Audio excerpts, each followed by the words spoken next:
누가 그 곡을 가르쳤어? 누가 우리 집 이야기를 해준 거야?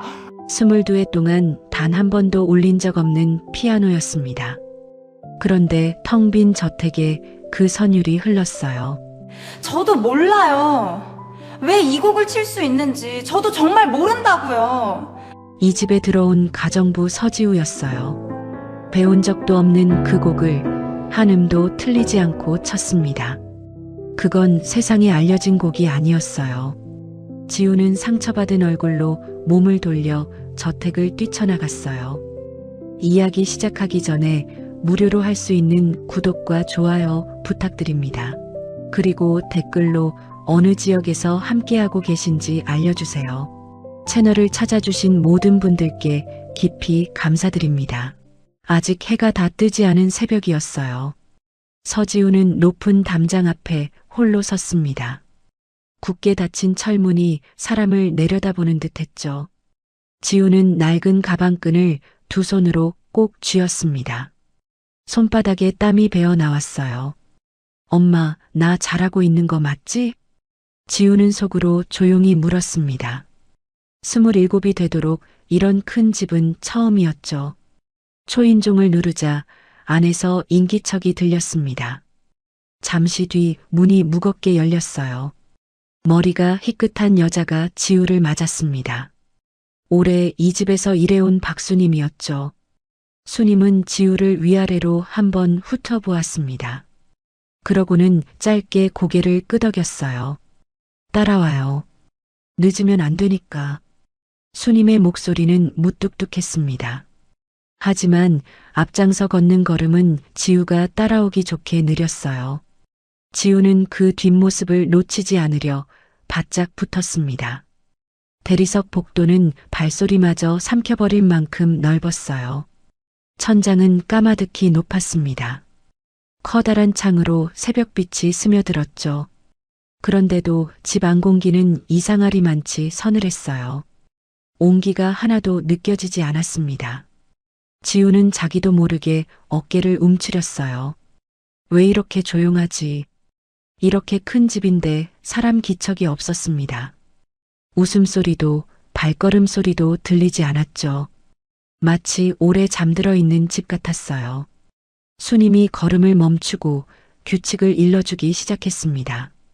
아침은 6시, 청소는 오전에 끝내요. 회장님 서재는 절대 들어가지 말고. 지우는 하나하나 마음에 새겼어요. 낯선 긴장이 등줄기를 타고 올라왔습니다. 수님을 따라 거실을 지나던 그때였어요. 지우의 발이 저절로 멈췄습니다.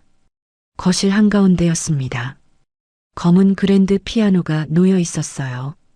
아침빛을 받은 표면이 조용히 반짝였습니다. 지우는 그 피아노에서 눈을 뗄 수가 없었어요. 이유를 알 수 없었죠. 그저 가슴이 두근거리기 시작했습니다. 저게 뭐길래? 심장이 이상하게 뛰었어요. 처음 보는 피아노였습니다. 그런데도 낯설지가 않았죠. 어디선가 만난 적 있는 것만 같았어요. 지우는 자기도 모르게 한 발을 내디뎠습니다. 발이 저절로 그쪽으로 향했어요. 손 떼면 안 될 것 같았습니다. 그런데도 끌렸어요. 두려움과 이끌림이 한꺼번에 밀려왔죠. 지우는 피아노 앞에 섰습니다. 손끝으로 매끈한 옆면을 조심스레 쓸어보았어요. 차가운 나무의 감촉이 손끝에 닿았습니다. 오래된 세월의 자국들이 만져졌어요. 그런데 어느 한 곳에서 지우의 손이 멈췄습니다. 작게 긁힌 흠집이었어요. 수많은 자국 가운데 하필 그 하나였습니다. 지우도 왜 거기서 손이 멈췄는지 몰랐어요. 손끝이 그 흠집을 가만히 더듬었죠. 가슴 한편이 알 수 없이 저릿해졌습니다. 여기 흠집이 있네요. 지우가 무심코 중얼거렸어요. 바로 그때였습니다. 거실로 들어서던 한 여자가 그 자리에 얼어붙었어요. 이 집 안주인 윤혜란이었죠. 혜란의 얼굴에서 핏기가 가셨습니다. 손끝이 눈에 띄게 떨렸어요. 문고리를 잡은 손에 힘이 들어갔습니다. 마치 유령이라도 본 사람 같았죠. 헤라는 지우를 뚫어져라 바라보았어요. 지우는 그 눈빛에 깜짝 놀랐습니다. 값비싼 물건에 함부로 손댄 걸 혼내는 줄로만 알았어요. 죄송합니다. 제가 그만. 지우는 얼른 손을 떼고 뒤로 물러섰습니다. 고개를 푹 숙였어요. 첫날부터 실수를 저지른 것 같아 낯이 화끈거렸죠. 첫날부터 이게 무슨 일이야. 수님이 재빨리 다가왔습니다. 지우의 팔을 잡아 피아노에서 떼어놓았어요. 수님은 헤란의 얼굴을 살폈습니다. 그 반응이 단순한 꾸중이 아님을 오랜 세월로 알았죠. 수님이 지우를 데리고 복도 쪽으로 걸음을 옮겼습니다. 그러고는 목소리를 낮췄어요. 저 피아노는 이 집에서 제일 귀한 물건이에요. 사모님이 매일 아침 직접 건반을 닦으시죠. 지우는 고개를 끄덕였습니다. 수님이 잠시 말을 멈췄어요. 그러고는 더 낮은 목소리로 덧붙였습니다. 하지만 누구도 연주하면 안 돼요. 함부로 손대서도 안 되고요. 지우의 등줄기에 서늘한 기운이 지나갔습니다. 아무도 치지 않는 피아노라니. 그런데 왜 매일 닦는 걸까요? 물어보고 싶었지만 수님의 표정이 그걸 막았어요. 그때 계단 쪽에서 발소리가 들렸습니다. 나이 지긋한 남자가 천천히 내려오고 있었어요. 이 집 주인 강인석 회장이었죠. 인석의 시선이 지우에게 닿았습니다. 그 순간 인석의 표정이 미묘하게 흔들렸어요. 걸음이 반박자 느려졌습니다. 무언가를 떠올리려는 듯한 눈빛이었죠. 오래전 잃어버린 무언가의 흔적을 스치듯 본 사람 같았어요. 하지만 그것도 잠깐이었습니다. 인석은 이내 시선을 거두었어요. 피아노 쪽으로는 눈길도 주지 않았죠. 애써 외면하는 듯한 몸짓이었습니다. 그러고는 지우를 지나쳐갔어요. 지우는 그 차가운 눈길에 가슴이 내려앉았습니다. 자신을 의심하는 거라고 생각했어요. 역시 가정부는 못 믿어온 거겠지. 지우는 배정받은 작은 방으로 들어갔습니다. 낡은 가방을 침대 위에 올려놓았어요. 짐이라고 해봐야 몇 벌의 옷과 낡은 사진 한 장이 전부였죠. 지우는 창가에 앉아 텅 빈 마당을 바라보았습니다. 무거운 이 집 공기가 어쩐지 낯익었어요. 어릴 적 보육원의 그 서늘한 복도가 떠올랐습니다. 아무도 자신을 온전히 기다려주지 않던 시간들. 지우는 무릎을 끌어안았어요. 코끝이 찡해졌습니다. 괜찮아. 여기서 잘 지내면 돼. 그 시각 텅 빈 거실에서는 헤란이 홀로 피아노 앞에 서 있었습니다. 아무도 없는 걸 확인한 뒤였죠. 헤란은 떨리는 손을 뻗었어요. 낮에 지우가 만졌던 그 흠집을 가만히 쓸었습니다. 손끝이 그 자리를 따라 천천히 움직였어요. 참았던 무언가가 눈가에 차올랐습니다. 헤라는 오래 그렇게 서 있었어요. 아무 말도 없이 흠집만을 어루만지면서요. 며칠이 흘렀습니다. 지우는 저택의 하루하루에 조금씩 익숙해져 갔어요. 새벽에 일어나 부엌을 데우고 넓은 복도를 쓸고 닦았죠. 그런데 이 큰 집에 아무리 오래 있어도 마음 붙일 자리가 없었습니다. 온기가 도무지 스며들지 않는 집이었어요. 강인석과 헤라는 지우를 늘 멀리 두었습니다. 눈이 마주치면 이내 시선을 거두었죠. 밥상을 차려도 고맙다는 말 한마디가 없었어요. 지우는 그 침묵 속에서 자꾸만 작아졌습니다. 내가 뭘 잘못한 걸까? 지우는 매일 아침 같은 장면을 멀리서 지켜보았어요. 헤란이 홀로 거실 피아노 앞에 서는 모습이었죠. 마른 수건으로 건반을 하나하나 닦았습니다. 아무도 치지 않는 피아노를요. 손끝이 건반 위를 오갔지만 소리는 나지 않았어요. 지우는 그 뒷모습이 이해되지 않았습니다. 왜 죽은 것 같은 악기를 매일 어루만지는 걸까요? 마치 잠든 아이를 쓰다듬는 어미의 손길 같았어요. 그 손길에는 말로 다 못할 무언가가 담겨 있었습니다.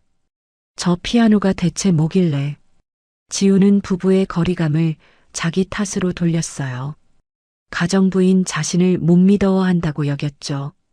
그럴수록 어깨가 움츠러들었습니다. 이 집에서 자신은 없는 사람이나 마찬가지였어요.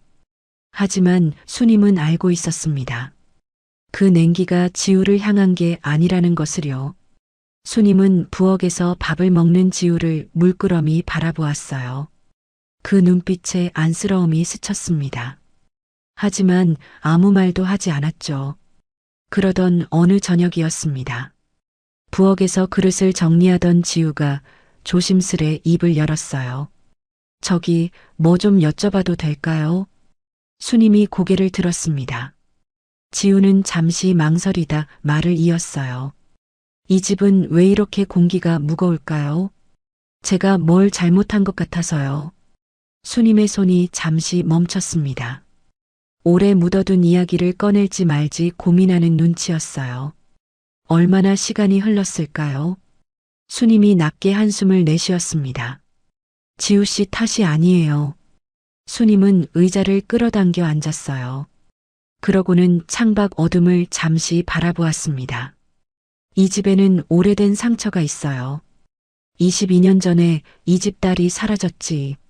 지우의 손에서 그릇이 멈췄습니다. 수님의 목소리는 오래된 우물처럼 깊었어요. 그 뒤로 이 집 시간이 멈춰버렸어. 웃음도 소리도 다 얼어붙었지. 지우는 그제야 알 것 같았습니다. 이 집을 짓누르던 서늘함의 정체를요. 그건 차가움이 아니라 슬픔이 굳어버린 것이었어요. 온기가 없던 게 아니라 온기를 잃어버린 집이었습니다. 수님은 이야기를 이어갔어요. 지난 세월 딸이라 주장하며 찾아온 사람들이 여럿 있었다고요. 돈을 노리고 온 사람도 많았어. 딸의 이야기를 어디서 주워 듣고 흉내내는 거지. 수님의 목소리에 씁쓸함이 배었습니다. 지우는 숨죽여 들었어요. 그 중에 한 번은 사모님이 진짜 딸이라고 믿으셨지. 얼굴도 닮고 나이도 맞고. 수님이 잠시 눈을 감았습니다. 그날의 장면이 떠오르는 듯 했어요. 그런데 검사 결과가 아니었어. 유전자가 안 맞는다고 나온 거야. 지우의 가슴이 철렁 내려앉았습니다. 수님의 목소리가 조금 떨렸어요. 그날 사모님이 거실 바닥에 그대로 주저앉으셨어. 딸을 2번 잃은 사람처럼요. 수님은 그때를 잊지 못했습니다. 무너지는 아내를 지켜보던 강인석의 얼굴도요. 그 뒤로 회장님이 마음을 닫으셨어. 이제 어떤 기적도 안 믿는다고. 희망이라는 게 얼마나 무서운 것인지 그 집 사람들은 뼈저리게 배운 것이었죠. 다시 믿었다가 또 잃으니 아예 바라지 않는 편을 택한 것이었어요. 이야기를 듣던 지우의 눈시울이 뜨거워졌습니다. 남의 상실인데도 가슴이 저릿했어요. 지우도 뿌리를 모르는 사람이었으니까요. 어디서 왔는지 누구의 아이였는지 모른 채 살아온 세월. 그 결핍이 부부의 슬픔과 어딘가 맞닿아 있었습니다. 그 딸도 나도 어딘가에서 서로를 찾고 있었을까? 지우는 고개를 저었어요. 부질없는 생각이라고 여겼죠. 하지만 그날 밤 그 생각은 쉽게 사라지지 않았습니다. 며칠 뒤 지우의 일이 조금 달라졌어요. 수님이 새로운 심부름을 맡겼습니다. 오늘부터 도련님 작업실도 도와드리게 됐어요. 자료 정리하고 심부름하는 일이야. 이 집 아들 강도윤이 첫 건축 공모전을 준비하는 중이었죠. 지우는 처음으로 저택 2층의 작업실로 올라갔습니다. 문을 두드리고 조심스레 들어섰어요. 도면이 여기저기 널려 있는 방이었습니다. 창가에는 커다란 제도판이 놓여 있었죠. 그 앞에 한 청년이 앉아 있었어요. 도윤이 고개를 들어 지우를 바라보았습니다. 두 사람의 눈이 마주쳤어요. 그런데 이상한 일이었습니다. 초면인데도 어색하지가 않았어요. 처음 보는 사이가 맞나 싶을 만큼요. 지우도 도윤도 잠시 말을 잃었습니다. 자료 정리 도와드리러 왔습니다. 지우가 먼저 입을 열었어요. 도윤은 여전히 지우를 바라보고 있었습니다. 어디서 본 것 같은데 도무지 떠오르지 않는 눈빛이었죠. 지우가 도면을 건넸어요. 그 손끝, 고개를 살짝 기울이는 몸짓. 도윤은 그 모든 것이 오래전부터 알던 사람 같았습니다. 어디서 봤더라. 도윤은 말을 삼켰어요. 그건 마음이 끌리는 것과는 달랐습니다. 아주 오래전에 잃어버린 무언가를 마주한 듯한 설명할 수 없는 낯익음이었죠. 지우는 그 시선을 눈치채지 못한 채 일에 몰두했습니다. 흩어진 도면을 순서대로 맞추고 자료를 분류했어요. 낯선 방인데도 손이 편안하게 움직였습니다. 그날 밤이었어요. 안방에서는 혜란이 달력 앞에 홀로 서 있었습니다. 손끝이 한 날짜 위에 머물렀어요. 딸을 잃어버린 그날이 다가오고 있었죠. 혜란의 어깨가 가늘게 떨렸습니다. 같은 시각 지우는 방으로 돌아가던 길에 거실을 지났어요. 자기도 모르게 발이 멈췄습니다. 검은 피아노가 어둠 속에서 지우를 부르는 것 같았죠. 지우의 시선이 다시 그쪽으로 향했어요. 그 모습을 2층 난간에서 혜란이 내려다보고 있었습니다. 어둠 속에 선 혜란의 얼굴이 굳어갔어요. 무언가를 두려워하는 사람의 얼굴이었습니다. 며칠째 비가 오락가락하던 무렵이었어요. 저택 2층 도윤의 작업실에는 밤늦도록 불이 꺼지지 않았습니다. 공모전 마감이 코앞이었죠. 지우가 그곳에 머무는 시간도 자연히 길어졌어요. 작업실은 조용했습니다. 창밖은 어둠에 잠겼지만 방 안은 따뜻한 등불로 채워졌죠. 종이 냄새와 연필가루 냄새가 은은하게 떠돌았어요. 지우는 그 공기가 이상하게 마음을 놓이게 했습니다. 이 큰 집에서 유일하게 긴장이 풀리는 자리였죠. 도윤도 지우와 함께 있으면 편안했어요. 스스로도 그게 의아했습니다. 처음 보는 가정부인데 오래 헤어졌던 식구를 다시 만난 것처럼 낯익었으니까요. 함께 일하다 보면 사소한 것들이 자꾸 포개졌습니다. 둘 다 비 오는 날을 좋아하고 커피는 늘 아메리카노를 골랐어요. 짙은 남색을 편하게 입는 것도 무심코 같은 곡조를 흥얼거리는 것도 똑같았죠. 어떤 날은 도윤이 할 말을 지우가 먼저 알아채기도 했습니다. 지우는 우연이라 여기고 넘겼어요. 하지만 도윤은 그때마다 등줄기가 서늘해졌습니다. 그건 남녀 사이의 설렘이 아니었어요. 오래전 잃어버린 무언가가 서로를 알아보는 그런 낯익음이었죠. 저 사람 어디서 본 것 같은데. 도윤은 그 낯익음의 이름을 알지 못했습니다. 낯설음이 아니라 오히려 지나치게 익숙한 데서 오는 답답함이었죠. 잃어버린 무언가를 눈앞에 두고도 알아보지 못하는 사람의 조바심 같은 것이었어요. 그러던 어느 날이었습니다. 도윤이 전시장에 자료를 옮겨야 할 일이 생겼어요. 지우가 함께 나섰습니다.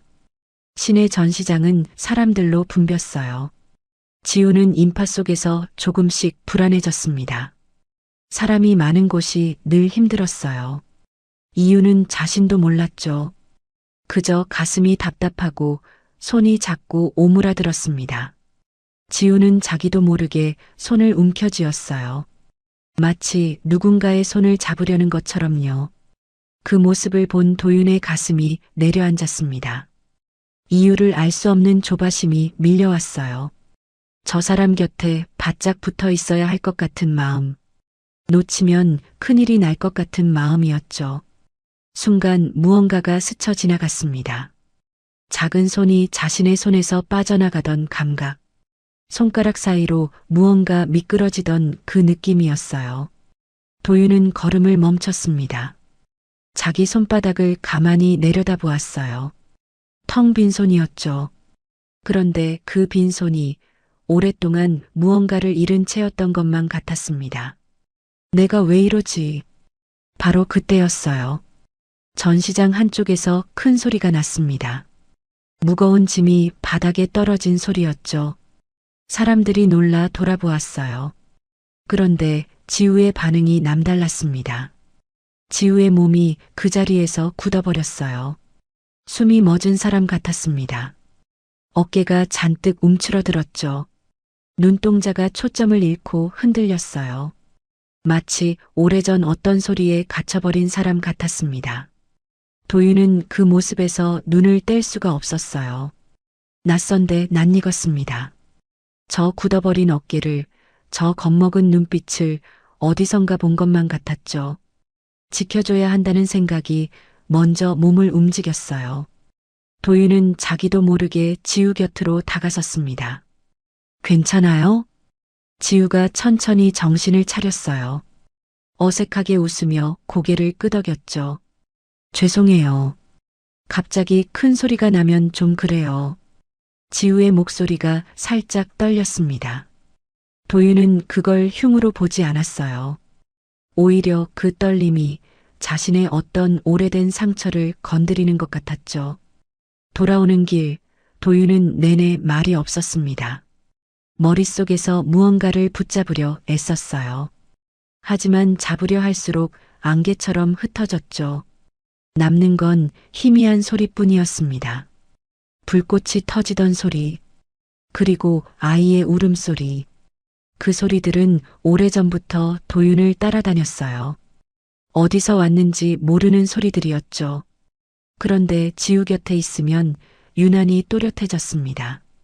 잠들어 있던 상처가 지우라는 사람 앞에서 깨어나는 것 같았어요.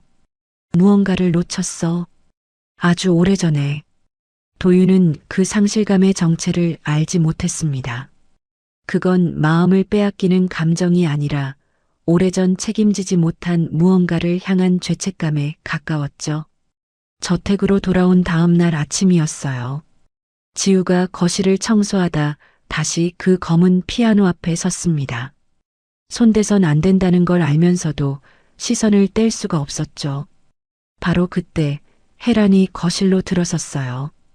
피아노 앞에 선 지우를 보자 얼굴에 그늘이 드리웠습니다. 거기서 뭐해요? 혜란의 목소리가 날카로웠어요. 지우가 화들짝 놀라 물러섰습니다. 죄송합니다. 청소하다가 그만. 혜란은 매몰차게 나무라려 했어요. 그런데 지우의 눈빛을 보고 말을 멈췄습니다. 그 눈에는 두려움이 아니라 그리움 같은 것이 담겨 있었죠.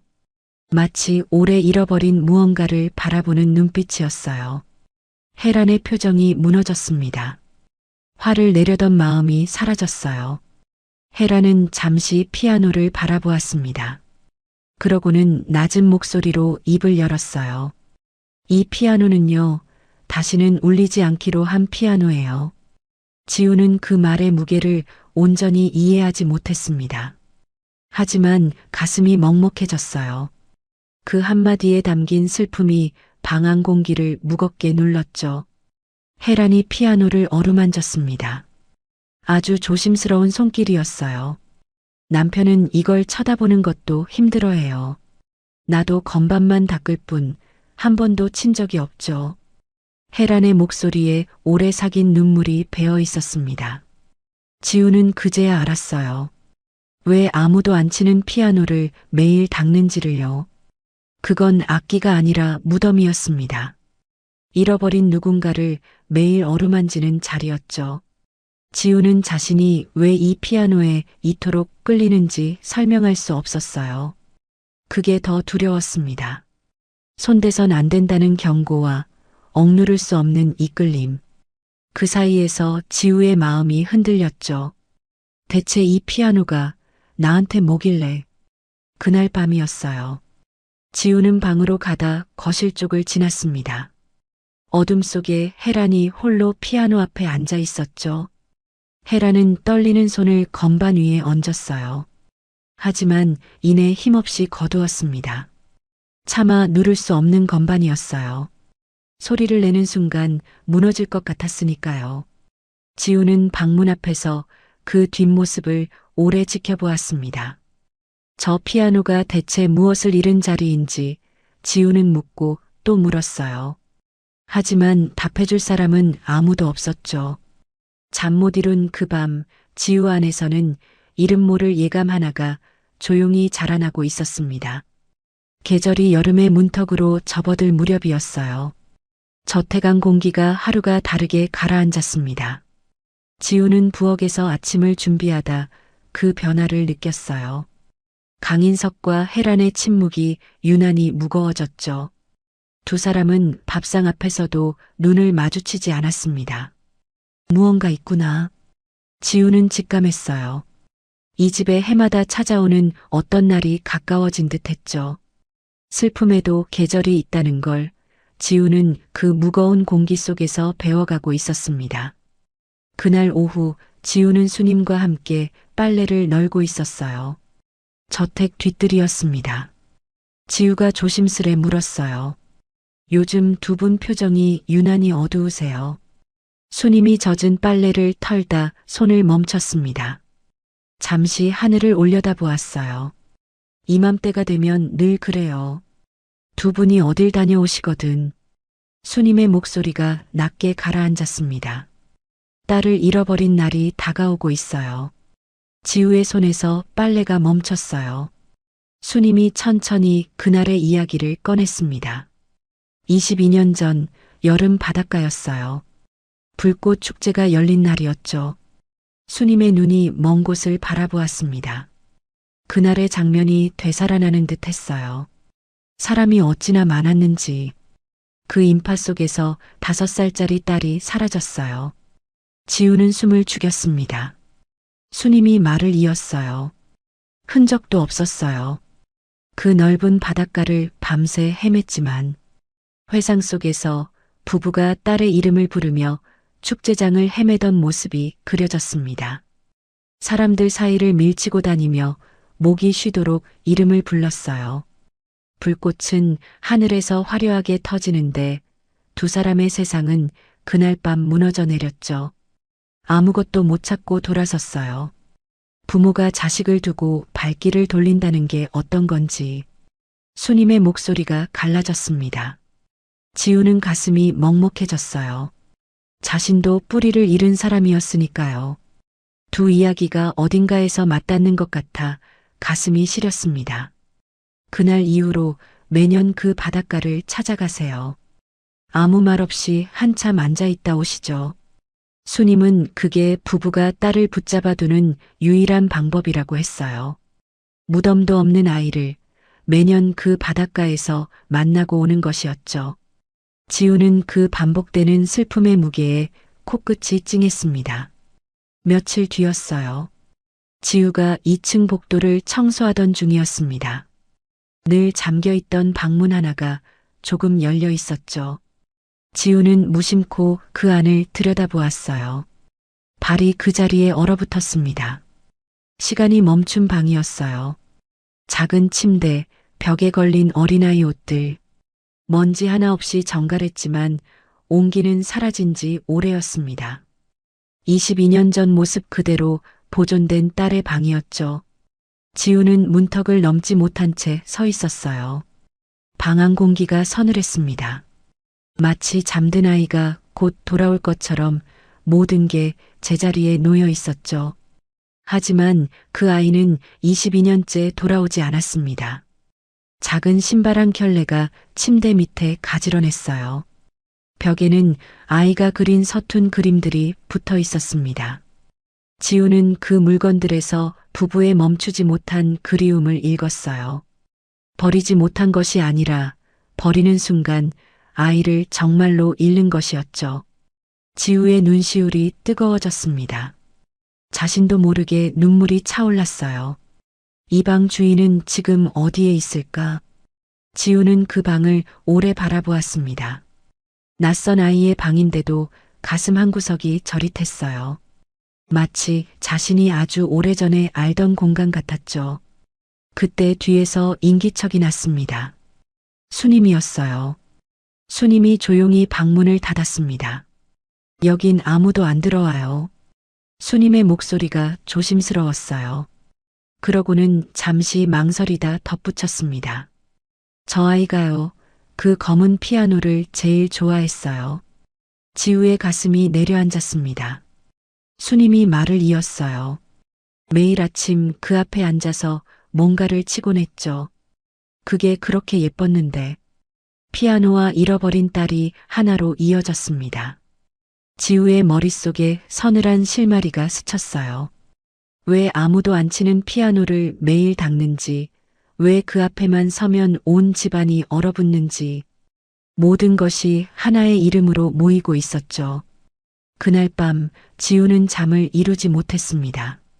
딸의 방과 검은 피아노가 자꾸 겹쳐 떠올랐어요. 그리고 이유 모를 눈물과 끌림이 다시 되살아났죠. 지우는 창가에 앉아 어둠을 바라보았습니다. 문득 아주 흐릿한 기억 하나가 떠올랐어요. 자신의 5살 무렵, 바닷가, 그리고 어디선가 터지던 불빛. 지우는 그 기억을 붙잡으려 했지만 안개처럼 흩어졌습니다. 남는 건 알 수 없는 두려움뿐이었죠. 설마. 지우는 고개를 저었어요. 부부의 상실과 자신의 상실이 겹치는 듯한 불길한 예감. 하지만 그걸 입 밖에 낼 용기가 없었습니다. 근거도 없었죠. 지우는 그 예감을 홀로 삼켰어요. 상처받을까 두려웠으니까요. 마침내 딸을 잃은 그날이 왔습니다. 강인석과 혜란이 검은 옷을 입고 저택을 나섰어요. 두 사람은 나란히 그 바닷가로 향했습니다. 말없이 앉아있다 돌아올 길이었죠. 지친 뒷모습이 저택의 오랜 침묵을 다시 확인시켰습니다. 그 무렵 수님이 지우에게 소식을 전했어요. 곧 도련님 공모전 발표가 있어요. 그날은 온 식구가 다 나가요. 나까지도요. 저택이 텅 비는 날이 다가오고 있었습니다. 홀로 남겨질 지우와 침묵하는 검은 피아노만이 그 빈집을 지킬 것이었죠. 무언가가 그날을 향해 조용히 흘러가고 있었습니다. 공모전 발표날 아침이 밝았어요. 저택 현관 앞에서 온 식구가 채비를 서둘렀습니다. 강인석과 혜란, 도윤이 나란히 차에 올랐죠. 수님은 따로 볼 일이 있어 아침 일찍 집을 나선 참이었어요. 지우는 대문 앞에서 그들을 배웅했습니다. 집 좀 부탁해요. 저녁 전에는 돌아올 테니. 혜란의 말에 지우가 고개를 끄덕였어요. 차가 대문을 빠져나갔습니다. 넓은 저택에 지우 혼자 남았죠. 이렇게 큰 집에 홀로 있는 건 처음이었어요. 사람들이 빠져나가자 정적이 물처럼 차올랐습니다. 지우는 거실을 정리하기 시작했어요.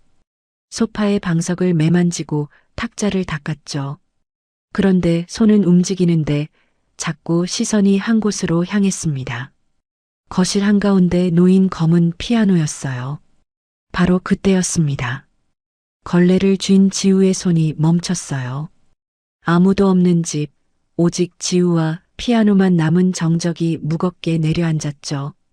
피아노는 어둠 속에서 지우를 조용히 부르고 있었습니다. 손대선 안 된다. 지우의 머릿속에 경고가 스쳤어요. 다시는 울리지 않기로 한 피아노라는 혜란의 말도 떠올랐죠. 지우는 애써 고개를 돌렸습니다. 하지만 발이 떨어지지 않았어요. 왜 자꾸 여기에 마음이 가는 걸까? 억누를 수 없는 이끌림이 지우를 붙잡았습니다. 그건 단순한 호기심이 아니었어요. 오래 잃어버린 무언가가 자신을 부르는 것 같은 느낌이었죠. 두려움과 충동이 뒤엉킨 채 지우는 걸레를 내려놓았습니다.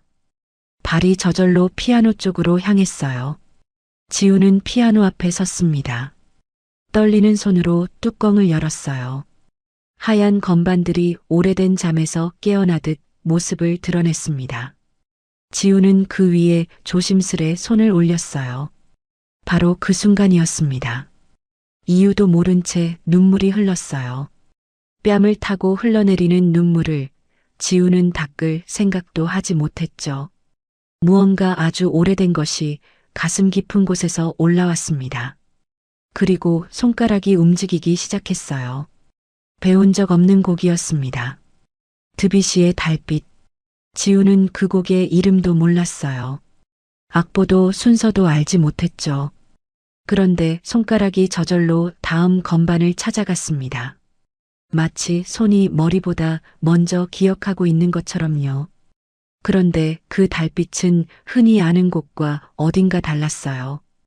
원곡보다 훨씬 쉽고 단순하게 다듬어진 가락이었죠.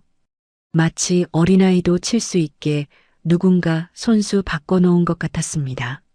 하지만 지우는 그런 것도 알지 못한 채 그저 손끝이 이끄는 대로 건반을 눌렀어요. 선율이 조용히 흘러나왔습니다.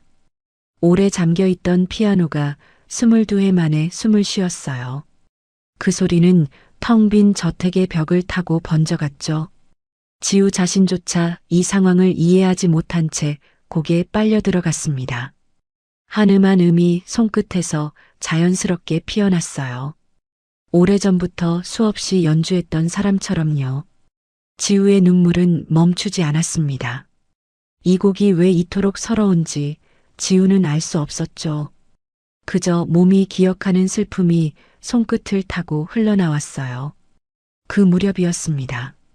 발표장으로 향하던 차 안으로 전화 한 통이 걸려왔어요. 발표가 2시간 미뤄졌다는 연락이었죠. 굳이 일찍 가 있을 이유가 없어졌습니다. 세 사람은 잠시 집에 들렀다 가기로 했어요.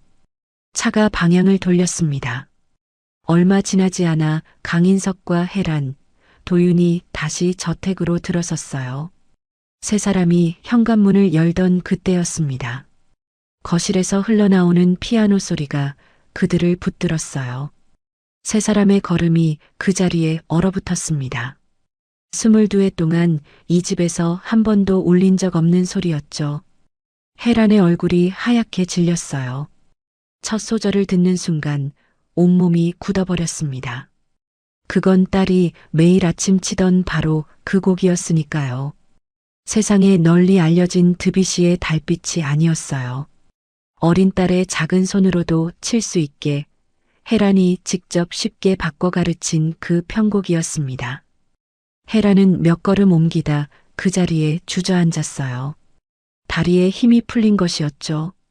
참았던 울음이 터져 나왔습니다. 두 손으로 입을 막았지만 소리는 새어나왔어요. 그건 슬픔이 아니라 죽은 줄 알았던 무언가가 되살아나는 소리였습니다. 도윤도 그 자리에 얼어붙었어요. 온몸에 소름이 돋았습니다.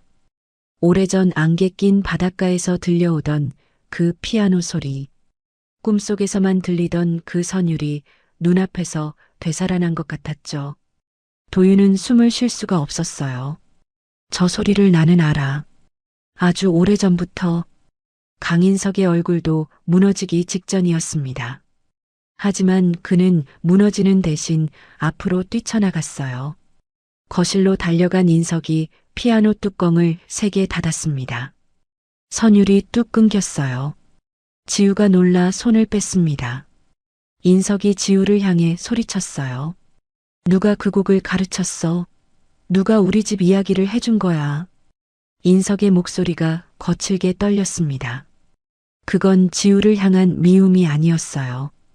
다시 희망을 품게 된 것에 대한 공포였죠. 또 믿었다가 또 잃을까봐 그는 차라리 화를 내는 쪽을 택한 것이었습니다. 달빛이야 세상 사람 누구나 아는 곡이었어요. 하지만 지우가 친 건 그 원곡이 아니었죠. 혜란이 오래전 어린 딸을 위해 손수 쉽게 바꿔 가르친 이 집에만 있는 편곡이었습니다. 악보로 남긴 적도 없고 가족 말고는 아무도 들어본 적 없는 가락이었어요. 그런데 지우의 손끝에서 그 편곡이 한 음도 틀리지 않고 흘러나온 겁니다. 인석은 그래서 더 소름이 끼쳤어요. 저도 몰라요. 왜 이 곡을 칠 수 있는지 저도 정말 모른다고요. 지우가 항변했습니다. 목소리가 떨렸어요. 자신도 이해할 수 없는 일이었으니까요. 하지만 인석은 믿으려 하지 않았습니다. 믿는 순간 무너질까 두려웠던 겁니다. 지우의 눈에 다시 눈물이 차올랐어요. 이 집에서 자신은 결국 의심받는 존재였습니다. 상처받은 지우가 몸을 돌렸어요. 그러고는 저택을 뛰쳐나갔습니다. 현관문이 닫혔어요. 인석은 지우가 사라진 문을 바라보았습니다. 소리치던 그의 표정이 서서히 무너졌어요. 어깨가 힘없이 내려앉았죠. 머리로는 부정했지만 마음 한편에서는 이미 알고 있었으니까요. 저 아이의 눈빛도, 저 손끝에서 흘러나온 선율도. 인석은 떨리는 손으로 피아노를 짚었습니다. 차마 입 밖에 낼 수 없는 이름 하나가 그의 목 끝에서 오래 맴돌았어요. 지우가 저택 대문을 나선 지 얼마 되지 않아서였어요. 뒤에서 다급한 발소리가 들렸습니다. 도윤이었죠. 그는 숨을 몰아쉬며 지우를 따라 나왔습니다. 차마 그냥 보낼 수가 없었던 겁니다. 같이 가요. 데려다 줄게요. 도윤의 목소리가 낮았어요. 지우는 잠시 망설이다 고개를 끄덕였습니다. 두 사람은 도윤의 차에 나란히 올랐어요. 어스름이 내려앉기 시작한 저녁길이었죠. 차 안에는 무거운 침묵이 흘렀습니다. 조금 전 거실에서 벌어진 일이 두 사람 사이를 짓눌렀어요. 지우는 창밖만 바라보았습니다. 도윤은 몇 번이나 입을 열려다 삼켰죠.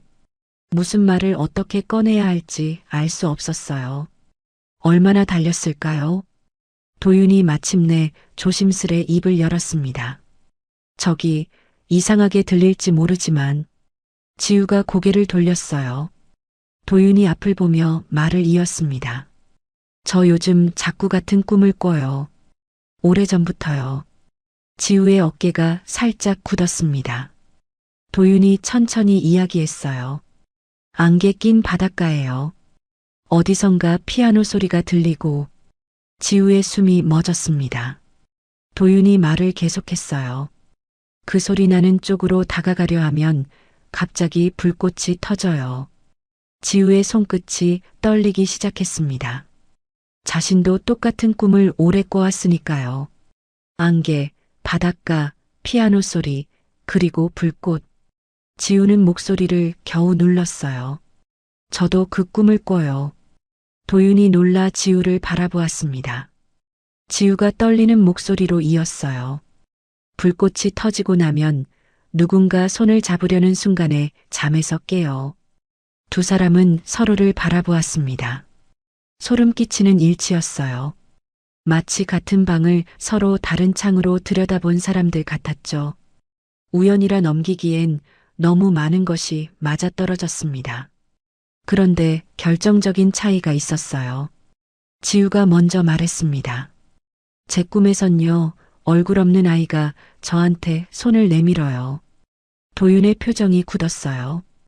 그가 낮게 말했습니다. 제 꿈에선 작은 여자아이의 손이 제 손에서 빠져나가요. 두 개의 꿈이 하나로 맞물렸습니다. 한 사람은 손을 내미는 쪽, 한 사람은 그 손을 놓치는 쪽이었어요. 마치 같은 순간을 양쪽에서 겪은 두 사람의 기억 같았죠. 차 안 공기가 얼어붙었습니다. 도윤은 그 맞물림이 무엇을 뜻하는지 본능적으로 두려웠어요. 가슴이 세차게 뛰었습니다. 지우는 아직 그것을 자신의 과거와 잊지 못한 채 그저 혼란에 빠졌죠. 왜 우리가 같은 꿈을 꾸는 걸까? 지우는 오래 닫아둔 마음의 문을 조심스레 열었습니다. 누구에게도 하지 않던 자기 이야기를요.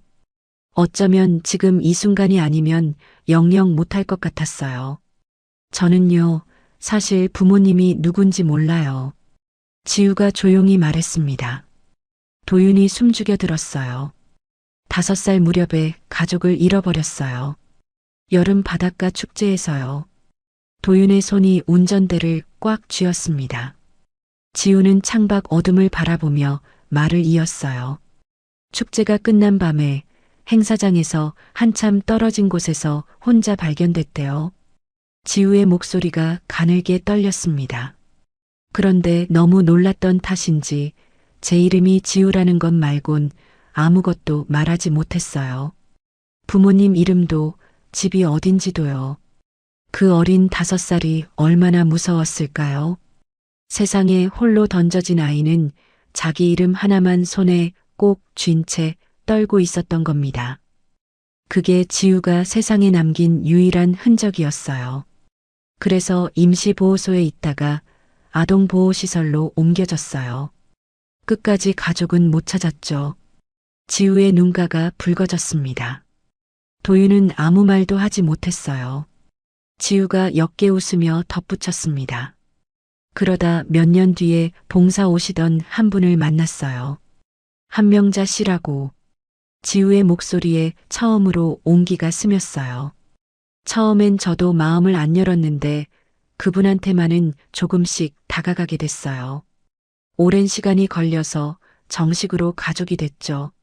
세상 누구에게도 곁을 주지 않던 아이가 처음으로 붙잡은 손이었습니다. 그 손 덕분에 지우는 사람 사는 온기를 배웠어요. 지우에게 한명자는 하늘이 뒤늦게 보내준 단 하나의 가족이었죠. 도윤이 조심스레 물었습니다. 그럼 생일은요? 지우가 잠시 말이 없었어요. 그러고는 옅은 미소를 지었습니다. 제 정확한 생일은 아무도 몰라요. 태어난 날을 알 수가 없으니까요. 지우가 담담하게 이었어요. 그래서 처음 발견된 날짜를 제 공식 생일로 정했대요. 보호 기록에 적힌 그날로요. 도윤의 얼굴에서 핏기가 가셨습니다. 그가 떨리는 목소리로 물었어요. 그 날짜가 언제예요? 지우가 날짜를 말했습니다. 그 순간 도윤의 온몸이 그 자리에 얼어붙었어요. 운전대를 쥔 손이 하얗게 질렸습니다. 도윤은 숨을 쉴 수가 없었죠. 그건 도윤이 평생 잊지 못한 날이었으니까요. 여름 바닷가에서 쌍둥이 동생이 사라진 바로 그날. 22해 동안 이 집을 얼어붙게 만든 그날과 지우의 생일이 정확히 겹친 겁니다. 도윤은 차를 갓길에 세웠습니다. 손이 떨려 운전을 이어갈 수 없었어요. 운전대를 쥔 손가락이 하얗게 질렸습니다. 그 날짜는 도윤이 평생 잊지 못한 날이었어요. 여름 바닷가에서 쌍둥이 동생이 사라진 바로 그날. 22해 동안 이 집을 얼어붙게 만든 날과 지우가 발견된 날짜가 정확히 겹친 겁니다. 지우가 불안한 얼굴로 도윤을 바라보았어요. 왜 그러세요? 그 날짜에 무슨 일이라도 있었어요? 도윤은 선뜻 대답하지 못했습니다. 입술을 때려 했지만 목소리가 나오지 않았어요. 아직은 아무것도 확실하지 않았습니다. 섣불리 말했다가 지우에게 또 다른 상처를 안길 수도 있었죠. 미안해요. 잠깐 어지러워서요. 도윤은 결국 사실을 삼켰습니다. 지우는 그 말을 완전히 믿지 못했어요. 날짜를 말한 순간 도윤의 표정이 분명히 달라졌으니까요. 하지만 더는 묻지 않았습니다. 자신도 그 답을 듣는 게 두려웠어요. 잠시 뒤 도윤이 다시 시동을 걸려 하자 지우가 말했습니다. 가까운 정류장에 내려주세요. 어디로 가려고요? 일단 저를 키워주신 엄마한테 가보려고요.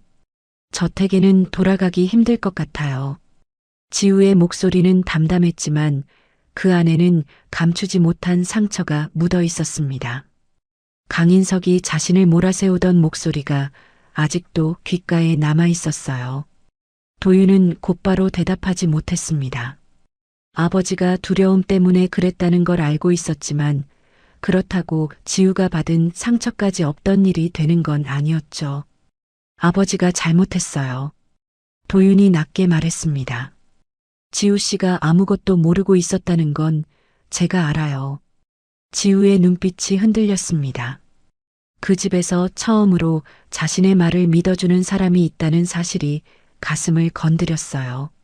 하지만 지우는 이내 고개를 저었습니다. 그래도 더는 있을 수 없어요.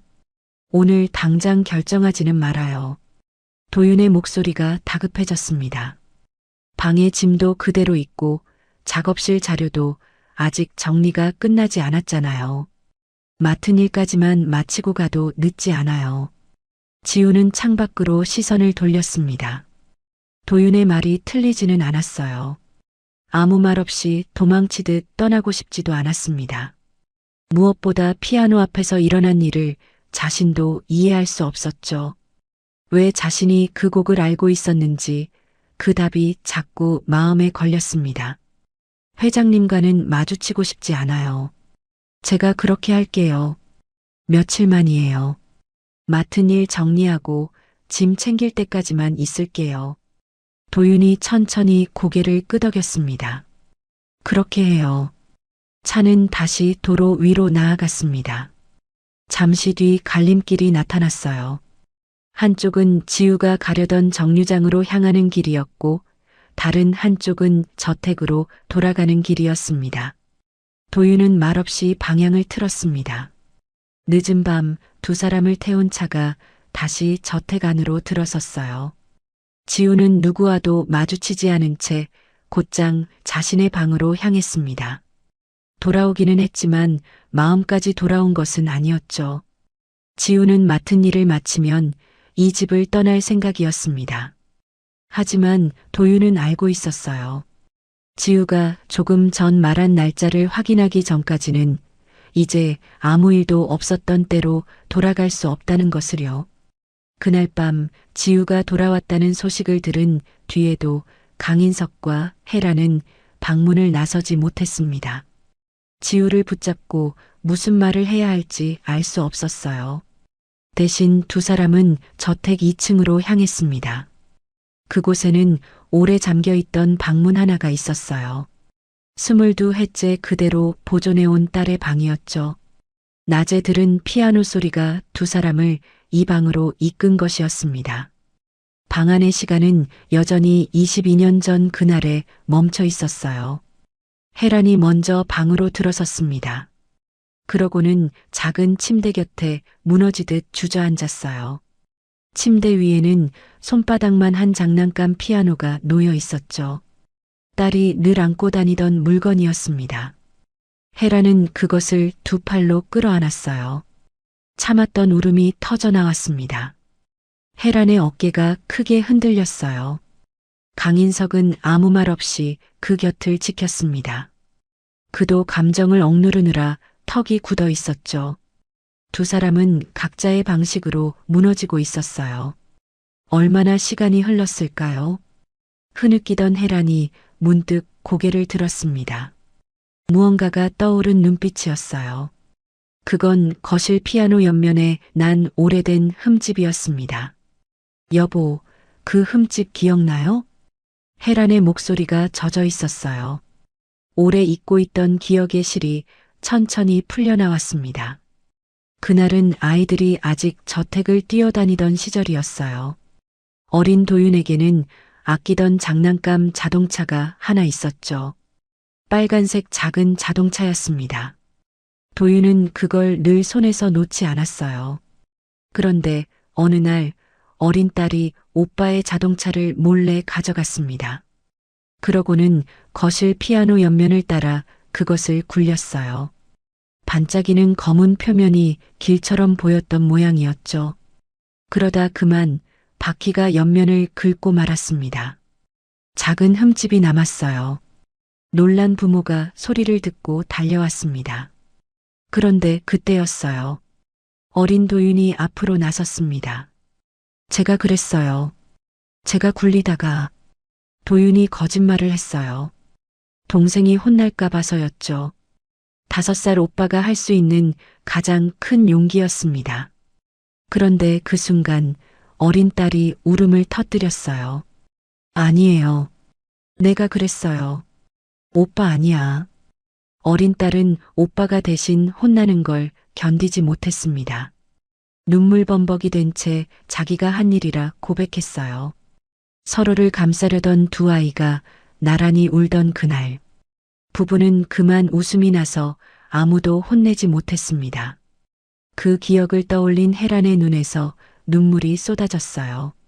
저 흠집은요. 혜란의 목소리가 떨렸습니다. 그냥 우리 딸이 남긴 자국이 아니었어요. 두 아이가 서로를 지키려던 마음이 새겨진 자리였어요.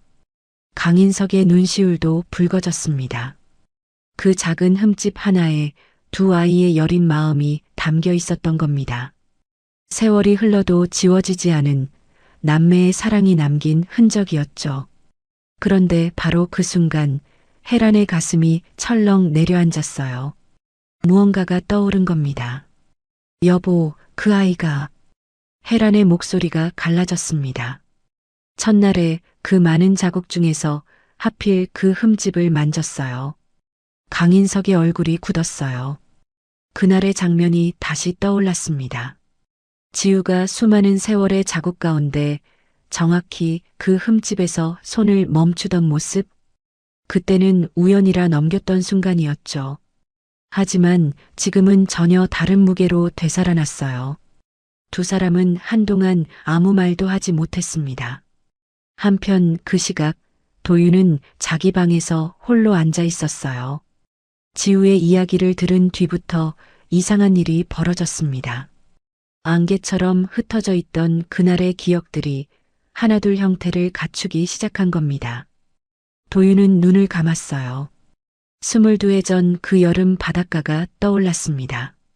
불꽃이 터지기 직전이었죠. 사람들로 발 디딜 틈이 없었어요. 정신이 없던 혜란이 어린 도윤에게 당부했습니다. 도윤아, 동생 손 꼭 잡고 있어. 절대 놓치면 안 돼. 어린 도윤은 겁이 났어요. 하지만 동생의 작은 손을 꼭 쥐었습니다. 놓치지 않으려 온 힘을 다했죠. 그 여린 손의 온기가 지금도 손바닥에 남아있는 것 같았어요. 그때였습니다. 동생이 무언가를 떨어뜨렸어요. 손에 쥐고 있던 작은 물건이었죠. 도윤이 그걸 주우려 몸을 숙였습니다. 아주 잠깐이었어요. 정말 눈 깜짝할 사이였죠. 바로 그 순간 인파가 밀려들었습니다. 사람들의 물결이 두 아이 사이를 갈라놓았어요. 도윤은 놀라 손을 뻗었습니다. 하지만 동생의 손은 이미 그의 손가락 사이로 빠져나간 뒤였죠. 안 돼. 잠깐만. 어린 도윤이 필사적으로 손을 뻗었어요. 하지만 닿지 않았습니다. 눈앞에서 동생이 사라졌어요. 도윤은 목이 터져라 동생을 불렀습니다. 하지만 그 작은 목소리는 불꽃 소리와 사람들의 발걸음에 묻혀버렸죠. 5살 아이가 감당하기엔 너무 큰 일이었어요. 자기가 손을 놓쳤다는 충격과 죄책감. 도윤은 그걸 견딜 수 없었습니다. 부모에게 그 순간을 제대로 말하지도 못한 채 그 기억을 마음 가장 깊은 곳에 묻어버렸어요. 그 뒤로 도윤은 같은 꿈을 반복해 꾸며 살아왔습니다. 형태만 바뀐 그날의 장면을요. 잊었다고 믿었지만 그날의 바닷가는 도윤의 마음속에 22해 동안 갇혀 있었던 거예요. 지우가 나타나자 놓친 손의 감각이 되살아난 것도 무의식이 이미 동생을 알아본 탓이었죠. 도윤은 자리에서 일어났어요. 더는 혼자 묻어둘 수 없었습니다. 그는 부모의 방으로 향했어요. 마침 딸의 방에서 나오던 두 사람과 마주쳤죠. 도윤의 눈은 이미 붉게 젖어 있었습니다. 엄마, 아빠, 저드릴 말씀이 있어요. 도윤의 목소리가 떨렸어요. 그가 힘겹게 입을 열었습니다. 그날 지우 손을 잡고 있던 건 저였어요. 엄마가 아니라 제가 놓쳤어요. 혜란과 강인석이 그 자리에 얼어붙었습니다. 도윤의 눈에서 눈물이 흘러내렸어요. 제가 잠깐 한눈을 판 사이에 제 손에서 동생이 빠져나갔어요. 혜란이 떨리는 손으로 아들에게 다가갔습니다. 강인석도 말없이 도윤을 끌어안았어요. 5살이었잖니. 어떻게 그걸 내 탓이라 하겠니? 두 사람의 목소리가 젖어 있었습니다. 22해 동안 부모만 죄책감에 갇혀 산 게 아니었어요. 도윤 역시 그날의 바닷가에 홀로 갇힌 채 아무에게도 말 못할 짐을 지고 살아온 것이었죠. 세 사람은 오래도록 서로를 끌어안고 울었습니다. 이튿날 아침 저택 서재에는 세 사람이 조용히 모였어요. 강인석과 혜란, 그리고 도윤이었죠. 밤새 잠을 이루지 못한 얼굴들이었습니다. 창으로 든 아침빛도 그 무거운 공기를 걷어내지 못했어요. 도윤이 먼저 입을 열었습니다. 밤새 마음속에서 수없이 굴린 말이었죠. 엄마, 아빠. 저 계속 생각했어요. 도윤의 목소리가 조심스러웠어요. 지우가 우리가 잃어버린 그 아이일지도 몰라요. 서재에 정적이 내려앉았습니다. 도윤이 하나하나 짚어갔어요. 같은 날짜, 같은 꿈, 그리고 배운 적 없는 그 편곡을 정확히 치던 손끝까지요. 흩어져 있던 조각들이 세 사람 앞에서 하나의 그림으로 모였습니다. 혜란의 손이 떨리기 시작했어요. 억눌러온 그리움이 한꺼번에 차올랐습니다. 그럼 당장 가야죠.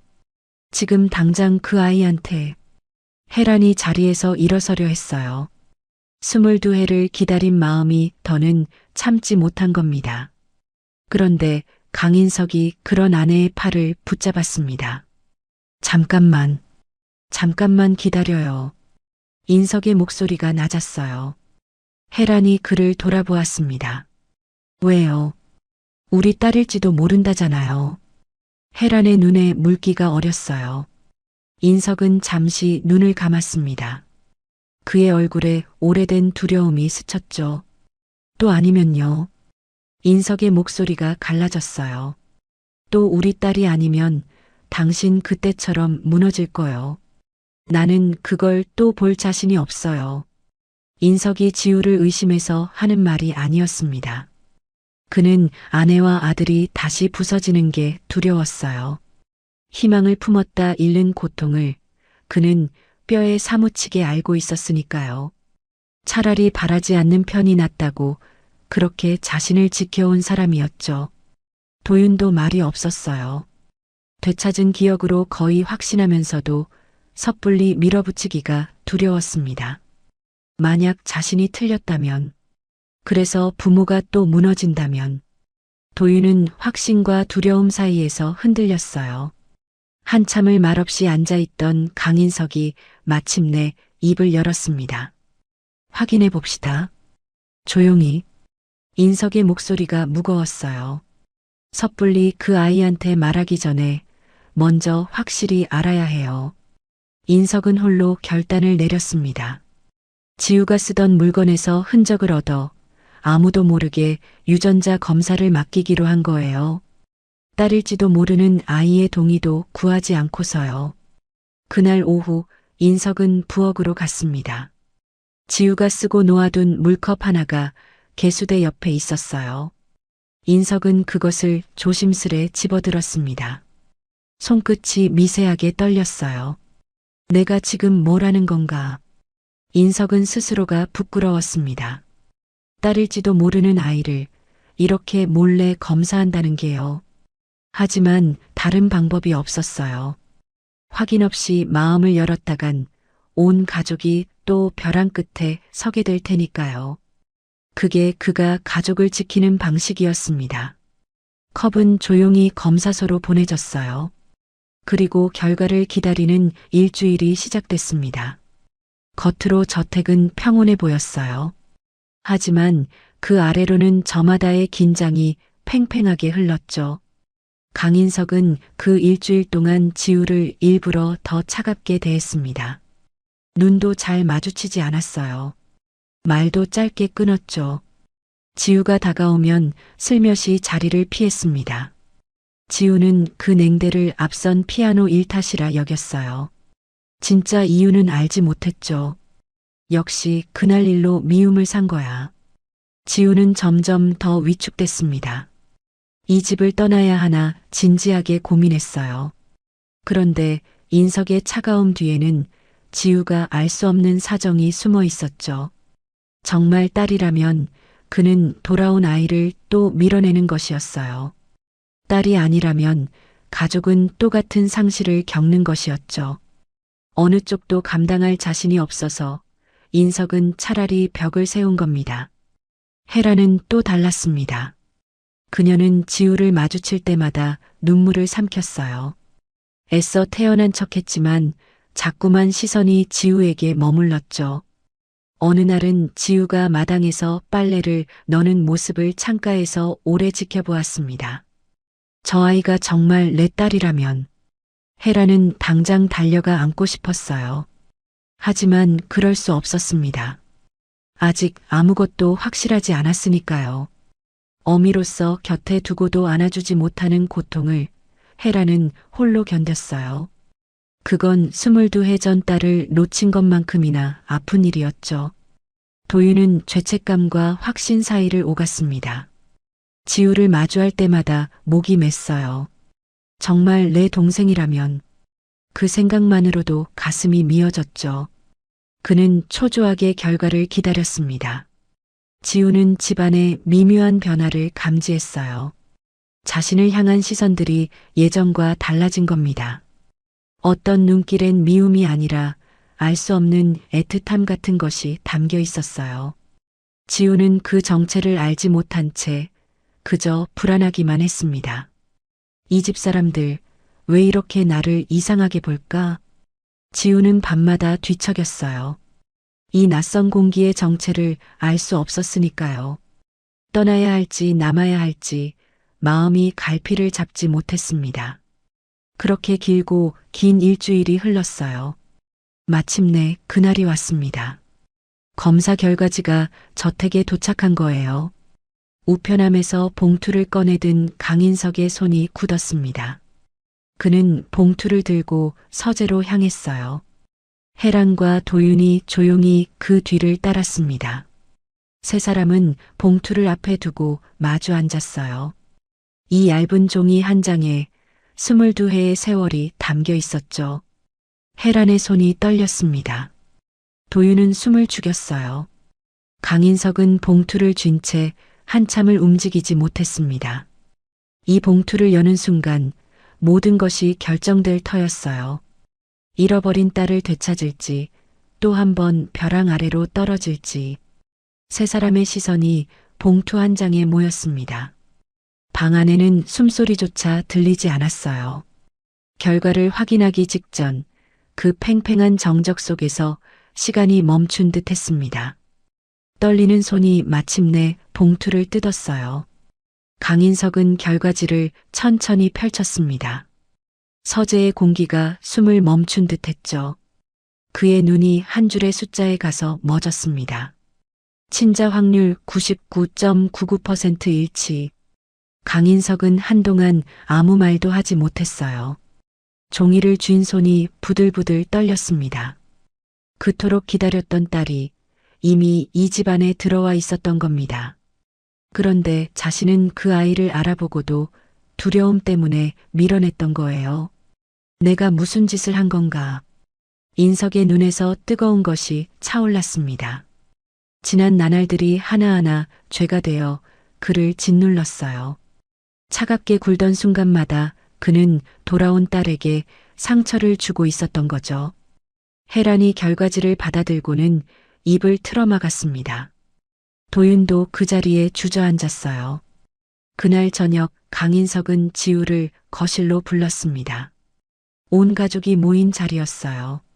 지우는 영문을 몰라 굳은 얼굴로 섰습니다. 또 무슨 잘못을 물으려는 걸까? 지우는 마음을 졸였죠. 인석이 천천히 입을 열었어요. 그의 목소리가 낮게 떨렸습니다. 자네한테 할 이야기가 있네. 인석은 22해 전 그날의 일을 꺼냈습니다. 여름 바닷가에서 잃어버린 어린 딸의 이야기를요. 그리고 떨리는 손으로 결과지를 내밀었어요. 자니가 우리가 잃어버린 그 아이예요. 지우의 눈이 커졌습니다. 인석이 고개를 숙였어요. 자네 동의도 없이 검사를 했어요. 미안해요. 정말 미안해요. 지우는 그 말을 온전히 받아들이지 못했습니다. 머릿속이 하얘졌어요. 평생 궁금해하던 뿌리가 이렇게 갑자기 눈앞에 나타난 겁니다. 그런데 이상하게도 기쁨이 먼저 오지 않았어요. 혼란과 두려움이 앞섰죠. 내가 이 집 딸이라고? 지우는 그 자리에 얼어붙었습니다. 너무 오래 혼자였기에 갑자기 주어진 가족이 낯설고 무서웠던 거예요. 기쁨을 느끼는 법조차 잊어버린 사람처럼요. 그때 혜란이 지우 앞으로 다가왔습니다. 그러고는 무릎을 꿇었어요. 미안해. 정말 미안해. 혜란의 목소리가 무너졌습니다. 엄마가 너를 못 지켰어. 그 작은 손을 놓쳐서. 혜란이 딸의 발치에서 오열했어요. 22해 동안 가슴에 묻어둔 죄책감이 한꺼번에 터져 나온 겁니다. 강인석도 고개를 숙였습니다. 알아보고도 또 상처받을까 두려워서 밀어냈어. 미안하다. 멀찍이 서 있던 도윤이 눈물을 흘렸습니다. 그는 차마 지우에게 다가가지 못했어요. 그러고는 떨리는 목소리로 말했습니다. 그날 내 손을 놓은 사람이 나였어. 도윤의 어깨가 흔들렸어요. 내가 너를 잃어버렸어. 미안해. 정말 미안해. 22해 동안 짊어진 죄책감이 그의 목소리에 실렸습니다. 지우는 한참 동안 도윤을 바라보았어요. 그러고는 천천히 그에게 다가갔습니다. 그리고 그의 손을 가만히 잡았어요. 우리 둘 다 5살이었어. 지우의 목소리가 젖어 있었습니다. 5살짜리 아이가 다른 5살짜리 아이를 못 지켰다고 평생 미안해하면 안 돼. 그 순간 도윤은 22해 동안 꿈속에서 붙잡지 못했던 동생의 손을 비로소 다시 잡았습니다. 손가락 사이로 빠져나갔던 그 온기가 마침내 제자리로 돌아온 거예요. 두 사람은 서로를 끌어안고 울었습니다. 이제야 모든 것이 설명되었어요. 닮은 취향도 같은 멜로디도 그리고 서로 맞물리던 그 꿈들도요. 두 사람은 각자 다른 형태로 상실을 품고 살아온 하나의 뿌리에서 갈라진 쌍둥이였던 겁니다. 세상 반대편에서도 서로를 부르고 있었던 거죠. 다음 날 온 가족이 지우를 키워준 한명자를 찾아갔습니다. 작은 골목 끝에 오래된 집이었어요. 강인석과 혜란이 그 앞에서 깊이 고개를 숙였습니다. 저희가 못 찾은 아이를 이렇게 곱게 키워주셔서 감사합니다. 두 사람의 목소리가 젖어 있었어요. 한명자는 손사래를 쳤습니다. 그러고는 조용히 말했어요. 이제 친가족을 찾았으니 저는 물러나야지요. 한명자의 목소리에 쓸쓸함이 배었습니다. 평생 딸처럼 키운 아이를 떠나보내려는 마음이었죠. 그런데 그때 지우가 한명자의 손을 꼭 잡았어요. 엄마, 그게 무슨 말이에요? 지우의 눈에 눈물이 고였습니다. 낳아준 부모님을 찾았다고 나를 키워준 엄마가 없어지는 게 아니잖아요. 지우의 목소리가 단단했어요. 나는 가족을 바꾸는 게 아니에요. 잃어버린 가족을 더 찾은 거예요. 한명자의 눈에서 참았던 눈물이 흘러내렸습니다. 세상에 홀로 있던 아이를 품어준 그 세월이 헛되지 않았던 거예요. 강인석과 혜란도 한명자의 손을 마주 잡았습니다. 그를 딸의 인생을 지켜준 또 한 사람의 어머니로 받아들인 거죠. 얼마 뒤 온 가족이 그 바닷가를 함께 찾았어요. 22해 전 지우를 잃어버렸던 바로 그곳이었습니다. 해마다 부부 둘만 말없이 앉아있다 돌아오던 자리였죠. 그런데 이번엔 달랐어요. 지우와 도윤 그리고 한명자까지 나란히 앉았습니다. 바다는 여전히 그 자리에 있었어요. 22해 전 아이를 삼켰던 그 바다가 이제는 온 가족을 품고 있었죠. 도윤이 바다를 바라보다 조심스레 손을 내밀었습니다. 지우는 말없이 그 손을 잡았어요. 이번에는 누구도 그 손을 놓지 않았습니다. 집으로 돌아온 지우는 다시 검은 피아노 앞에 앉았어요. 손끝으로 옆면의 그 흠집을 어루만졌습니다. 도윤이 다가와 그 곁에 섰어요. 두 사람은 이제 알고 있었죠. 그 흠집이 서로를 지키려 했던 어린 날의 흔적이라는 것을요.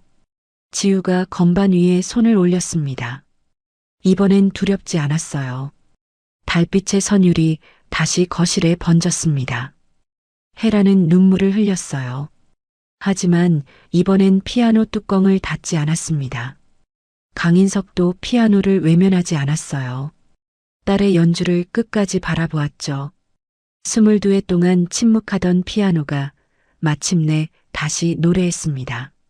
슬픔의 상징이던 그 검은 피아노는 이제 희망과 치유의 상징으로 바뀌었어요. 멈춰있던 저택의 시간이 다시 흐르기 시작한 겁니다. 잃어버렸던 계절이 돌아왔어요. 온 가족은 저마다의 죄책감에서 벗어나 마침내 서로에게 돌아왔습니다. 서지우는 자신을 키워준 삶과 이름을 그대로 간직한 채 잃어버렸던 가족과 진짜 집을 되찾은 거예요. 여러분, 오늘 이야기는 어떠셨나요? 살다 보면 잃어버린 것들이 있지요. 사람이든 시간이든 미처 지키지 못한 마음이든 말입니다. 우리는 그 자리를 오래 닫아둔 채 살아갑니다. 다시 열면 아플까봐, 또 잃을까봐서요. 강인석이 희망을 두려워했던 것처럼요. 하지만 어떤 인연은 아무리 멀리 흩어져도 서로를 부릅니다. 몸이 먼저 기억하고 손끝이 먼저 알아보지요. 22회를 돌아 제자리로 온 그 손처럼 말입니다. 닫아둔 문을 여는 데는 용기가 필요합니다. 그러나 그 문 너머에 우리가 잃은 줄로만 알았던 것들이 여태 우리를 기다리고 있는지도 모릅니다. 오늘 하루 마음 한구석에 밀어둔 이름 하나를 가만히 떠올려 보시면 어떨까요? 오늘 준비한 영상은 여기까지입니다. 영상이 즐거우셨다면 구독과 좋아요, 댓글 부탁드립니다. 시청해 주셔서 감사합니다.